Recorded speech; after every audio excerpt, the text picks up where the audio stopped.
Hi, I'm Joyce from NutriHydro. Ngayon, pag-uusapan natin kung ano nga ba ang NutriHydro Iron Chelate.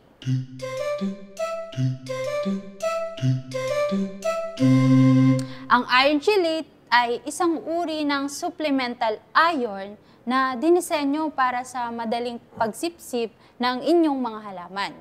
Ito yung pinagsamang iron at chelating agent na tumutulong para manatiling available ang iron sa inyong mga halaman, kahit nasa iba't ibang pH levels ng lupa o tubig. Ano nga ba ang kahalagahan ng iron sa ating mga halaman?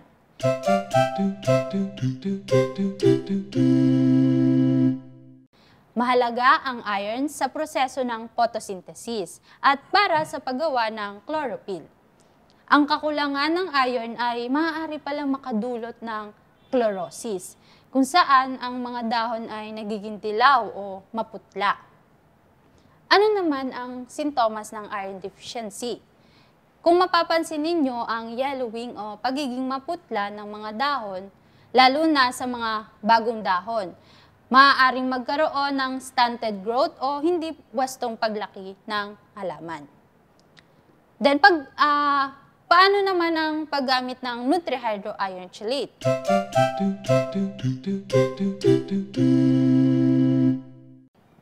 So, maaari itong ihalo sa tubig at i-spray ito sa dahon na tinatawag nilang foliar application. O di kaya idagdag sa sistema ng pagdilig na tinatawag ding soil application. Joyce, maisingit ko lang na meron ding tinatawag, isang term actually that we coined na sinimulan natin, which we now hear in the industry. And that's root feeding. It's not patented, but it's just something we started using and we now hear adapted by quite a number of growers out there. So, huwag mo kalimutan, Joyce, meron tayong root feeding sa lupa, meron din tayong root feeding sa hydroponics, aeroponics, and sa aquaponics. Okay. I see. Nakalimutan ko ring banggitin na meron tayong tinatawag na root feeding na kung saan nilalagay din natin yung iron chelate sa nutrients na meron na pong water. So, root feeding po ang tawag natin doon.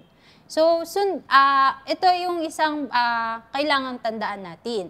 Sundin ang recommended dosage at instruction para maiwasan ang over-fertilization.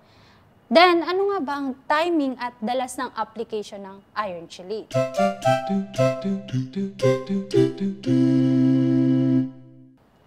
Ang pinakamainam ay ilapat sa early morning or late afternoon para maiwasan din natin ang sunburn sa mga dahon. Ano nga ba ang ibig sabihin ng early morning or late afternoon? At tanungin natin, Joyce, yung ating mga agriculturist. Yes. Si Cherry at si Mary Jane. Cherry and Mary Jane, anong oras ba ang tamang paglalagay ng iron chelate ng pag-foliar application sa umaga at sa hapon?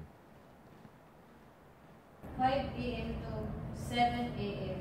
Depende sa panahon at okasyon. And Mary Jane, sa hapon, ano naman siya? Sa pagitan ng 4 p.m. to 6 p.m. Okay, Joyce, can you repeat that? Okay. Yun narinig nyo naman po yung sinabi ng dalawang agriculturist natin. So, start tayo sa early morning. Kapag early morning, mag-start po kayo mag-foliar ng 5 a.m. to 7 a.m. At depende rin ito sa inyong lokasyon or sa inyong panahon. Kapag late afternoon naman, mag-start kayo ng 4 p.m. to 7 p.m. 4 p.m. to 6 p.m., Joyce. 6 p.m., sorry. Yeah. 6 p.m. So 5 a.m. to 7 a.m. ng umaga. Yes. And 4 p.m. to 6 p.m. Joyce, the question is, bakit may timings?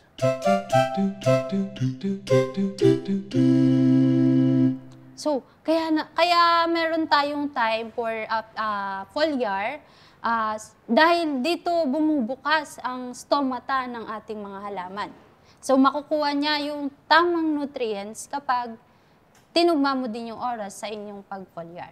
Okay. Sa aking pagkakaintindi, Joyce, ang stomata ay nagbubukas sa pagsikat ng araw kapag may available sunlight. Dahil doon nagpo-process ng nagkakaroon ng photosynthesis ang ating mga halaman. However, meron tayong window na kino-consider dahil yung kalagitnaan yan, yung kainitan, mga 8, 9, lalo na sa loob ng greenhouse. Yes. Ayon sa ating mga nababasa at naiintindihan from other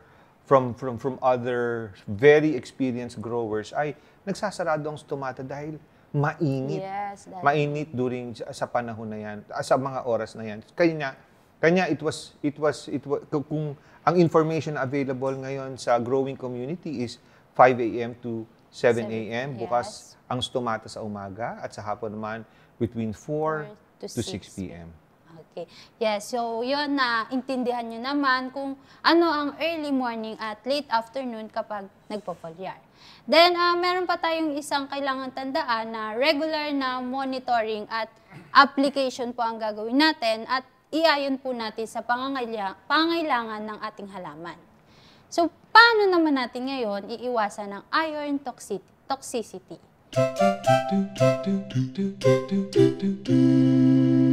Bagamat bihira, ang sobrang iron pala ay maaari ring magdulot ng problema. Obserbahan natin ang palatandaan ng toxicity, tulad ng pagdilim ng dahon at root damage. Yan, isa po pala yan sa toxicity na ang inyong halaman. So, kailangan din natin bigyan ng kahalagahan ng pH level. Ang kakayahan kasi ng iron chelate ay magbigay ng iron sa halaman. Maaari din pala itong makaapekto sa ating pH level. So, panatilihin lang natin yung optimal range para sa pinakamagandang resulta ng ating tanim.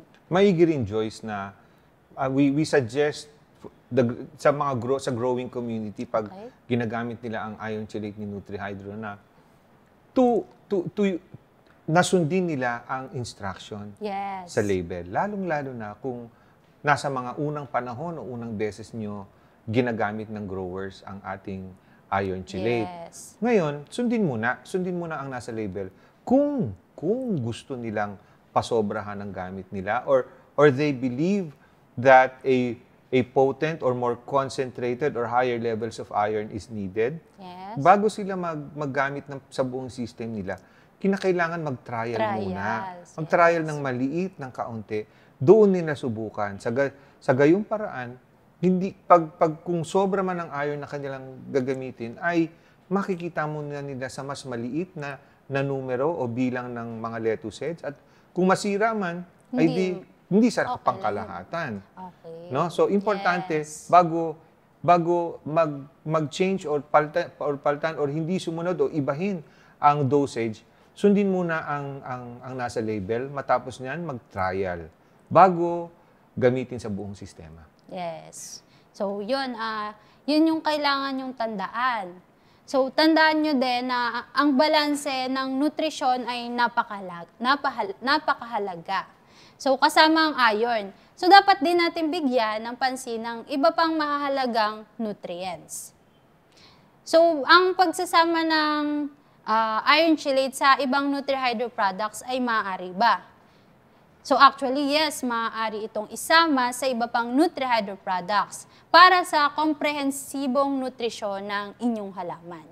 Ang paggamit ng iron chelate ay isang mahalagang hakbang para sa ating mga growers upang mapanatili ang kalusugan at productivity ng ating mga halaman, lalo na sa pagharap ng iron deficiency.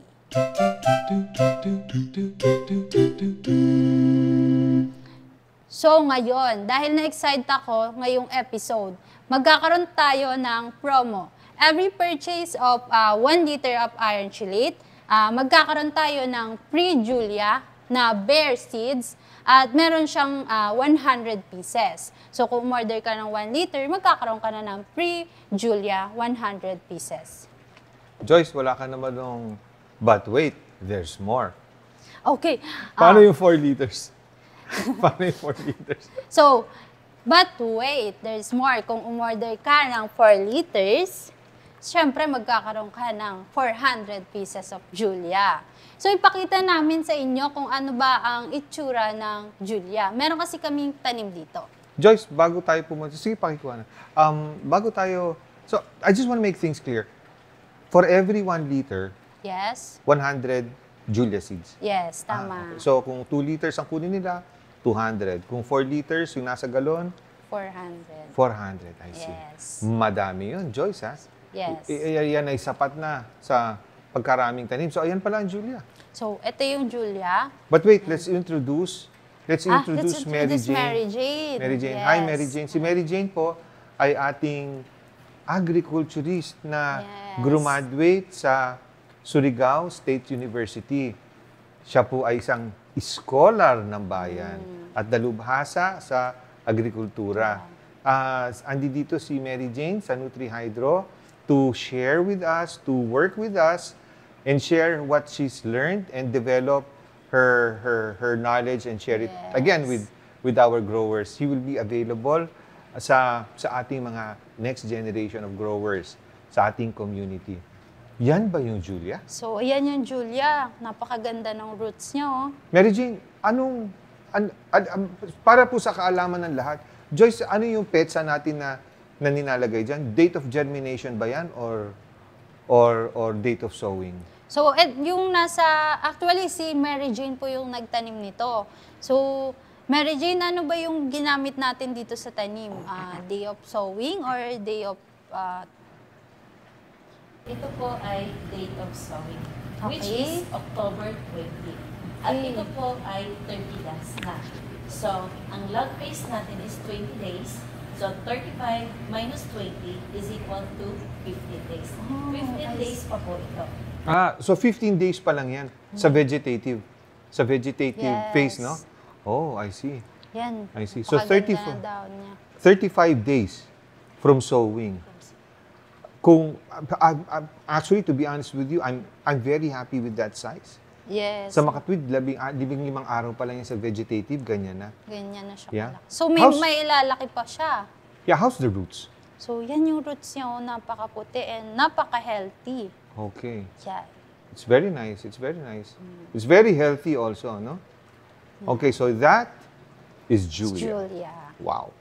Okay, thank you, Mary Jane. So, kung order kayo ng iron chelate, magkakaroon kayo ng free Julia na 100 pieces. And Joyce, Yes. bare seeds ba yan o pelletized? Yes, it's bare seed. Bare So, napakadali lang itong patubuin. Okay. So, hanggang dito na lang tayo. Hanggang kung meron man kayong katanungan, pwede kayong mag-reach out sa NutriHydro Facebook page. At pwede rin kayong mag-email sa ask@nutrihydro.com. Sumasagot po ako doon. See you on the next episode. Happy growing! Wait, Joyce. May nakalimutan tayong sabihin.